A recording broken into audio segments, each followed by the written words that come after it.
Teman-teman, pernahkah kita mengalami saat-saat baik kita berubah menjadi masa yang buruk, penuh dengan kesulitan? Saat teduh kita pagi ini, Keluaran pasal yang kelima, edisi 9, berbicara tentang sebuah keadaan ketika hal-hal buruk yang kita upayakan supaya menjadi baik, ternyata malah berubah menjadi jauh lebih buruk. Kita punya ungkapannya di dalam bahasa Indonesia. Sudah jatuh, tertimpa tangga pula.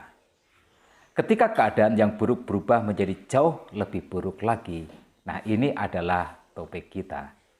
Setelah berhasil meyakinkan tua-tua Israel dan membangkitkan harapan mereka bahwa Tuhan akan membawa mereka keluar dari perbudakan Mesir, Musa dan Harun menghadap Firaun.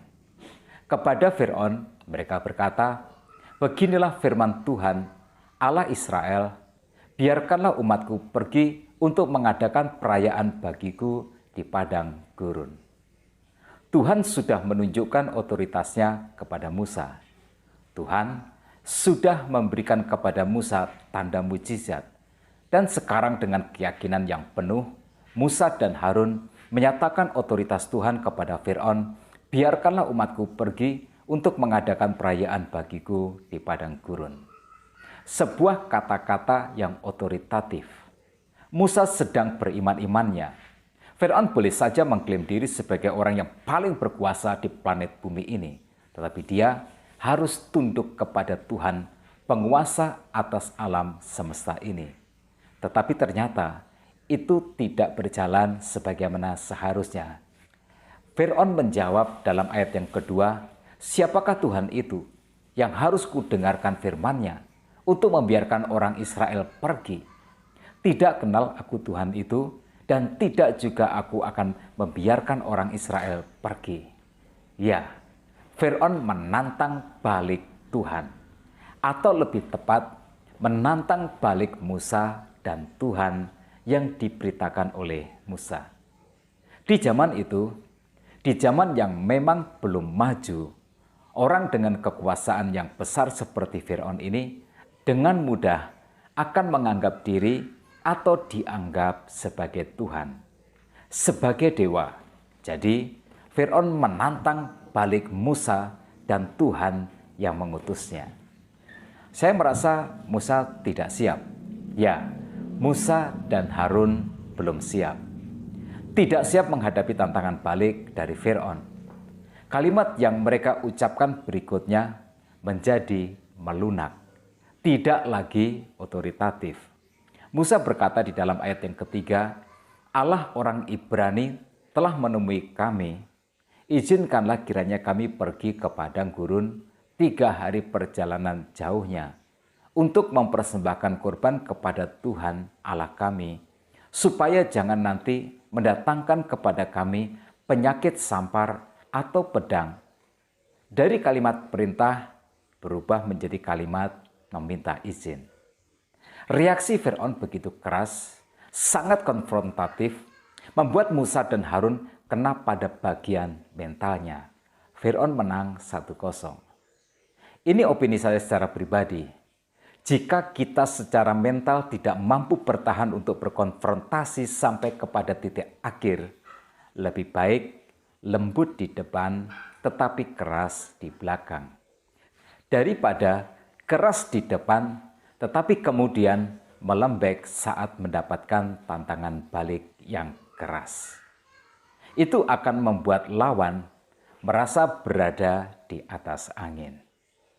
Firaun jelas merasa di atas angin ketika Musa berubah dari otoritatif memberi perintah menjadi meminta izin. Dan ini akibatnya. Firaun memperberat beban pekerjaan orang Israel. Ayat 7 dan 8 Firaun berkata, "Tidak boleh lagi kamu memberikan jerami kepada bangsa itu untuk membuat batu bata seperti sampai sekarang. Biarlah mereka sendiri yang pergi mengumpulkan jerami.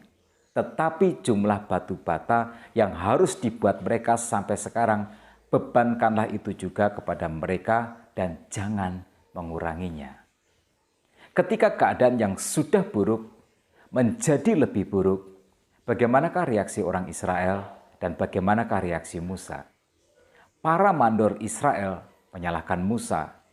Dalam ayat yang ke-21 mereka berkata, kiranya Tuhan memperhatikan perbuatanmu dan menghukum kamu, karena kamu telah membusukkan nama kami kepada Fir'aun dan hamba-hambanya, dan dengan demikian kamu telah memberikan pisau kepada mereka untuk membunuh kami. Ya, bangsanya sendiri menyalahkan Musa. Apa reaksi Musa sendiri? Ayat 22 dan 23 menceritakan, lalu Musa kembali menghadap Tuhan, katanya, Tuhan, mengapakah kau perlakukan umatmu ini begitu pengis?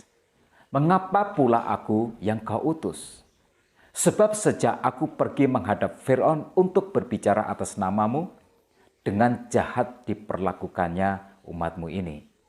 Dan engkau tidak melepaskan umatmu sama sekali. Musa menyalahkan Tuhan. Ketika keadaan buruk menjadi jauh lebih buruk, pelajaran ini bisa menjadi inspirasi dan juga motivasi kita. Yang pertama, melayani Tuhan tidak sama dengan pergi melancong atau melakukan perjalanan wisata yang romantis. Kita akan ditantang oleh masalah. Kita harus siap iman. Kita harus siap mental. Jangan pernah menyalahkan keadaan atau menyalahkan orang atau menyalahkan Tuhan. Ingatlah bahwa untuk tiba di puncak gunung, kita harus mendakinya. Tidak ada keberhasilan tanpa perjuangan dan tidak ada makan siang gratis. Yang kedua, mulailah dengan cara yang persuasif dan akhirilah dengan cara otoritatif. Merendah di awal itu jauh lebih baik, lalu akhiri dengan berdiri tegak sebagai pemenang. Simpan energi iman kita untuk pertarungan besar kita. Berikanlah kemenangan-kemenangan kecil kepada lawan kita di depan, tetapi pastikan kemenangan besar menjadi milik kita pada akhirnya. Yang ketiga, kemampuan kita menghadapi tantangan kita adalah sebesar kita beriman dan percaya kepada Tuhan. Jika besar tantanganmu, maka besarkanlah imanmu, bukan keluhanmu atau rasa takutmu. Ingatlah, untuk masalah besar, ada Tuhan yang maha besar yang akan memberikan kepada kita pertolongan yang besar. Tetap semangat dalam kehidupan. Tuhan Yesus memberkati kita semua.